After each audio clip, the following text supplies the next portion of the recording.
విజయనగరం జిల్లా భోగాపురంలో నిర్మించిన అల్లూరి సీతారామరాజు అంతర్జాతీయ విమానాశ్రయ ప్రారంభోత్సవ కార్యక్రమ ఏర్పాట్లు శరవేగంగా సాగుతున్నాయి.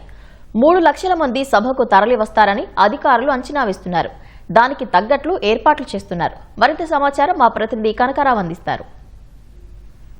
ఎప్పుడా అని ఎదురు చూస్తున్న భోగాపురం అంతర్జాతీయ విమానాశ్రయం మరికొద్ది రోజుల్లోనే ప్రధాని నరేంద్ర మోడీ చేతుల మీదుగా ప్రారంభం కానుంది. దీనికి సంబంధించి అన్ని రకాల ఏర్పాట్లు చేస్తున్నారు. ఆగస్టు 1వ తారీఖున ప్రధాని నరేంద్ర మోడీ చేతుల మీదుగా ప్రారంభం కానున్న ఈ అల్లూరి సీతారామరాజు అంతర్జాతీయ విమానాశ్రయం ప్రారంభోత్సవ కార్యక్రమానికి సంబంధించిన ఏర్పాట్లు అయితే శరవేగంగా జరుగుతున్నాయి. వాటి టెంట్ నిర్మాణం కానీ వాటికి అవసరమైన ఫర్నిచర్ కానీ ఇవన్నీ కూడా సమకూర్చే పనులు అయితే యుద్ధ ప్రాతిపదికన జరుగుతున్న దృశ్యాలు మనం చూడొచ్చు. ఆగస్టు 1వ తారీఖు ప్రారంభోత్సవ కార్యక్రమానికి సంబంధించి 3 లక్షల మంది హాజరవుతారని చెప్పేసి ప్రభుత్వం అంచనా వేస్తుంది.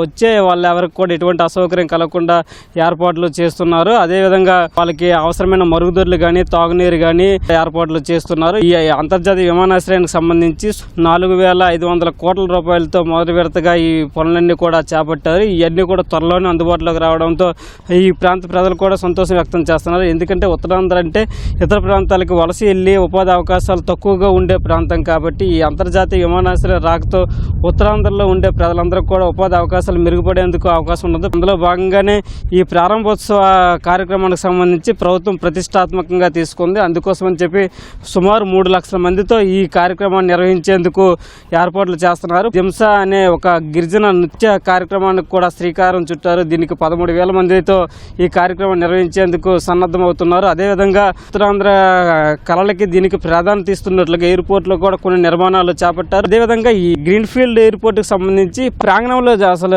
ఎక్కడ చూసినా కూడా మొక్కలు కనిపించే విధంగా పచ్చదనానికి ప్రాధాన్యత ఇస్తూ ఈ చర్యలన్నీ కూడా తీసుకున్నారు. ఈ ప్రారంభ కార్యక్రమానికి సంబంధించి ఒక పండగ వాతావరణంలో నిర్వహించాలని చెప్పేసి ప్రభుత్వం భావిస్తుంది. లక్షలాది మంది తరలి వచ్చే ఈ కార్యక్రమంలో ఎటువంటి అవాంఛనీయ ఘటనలు ఏమీ జరగకుండా అన్ని రకాల ఏర్పాట్లు చేస్తున్నారు. ఇది ప్రస్తుతం ఇక్కడ ఉన్న పరిస్థితి.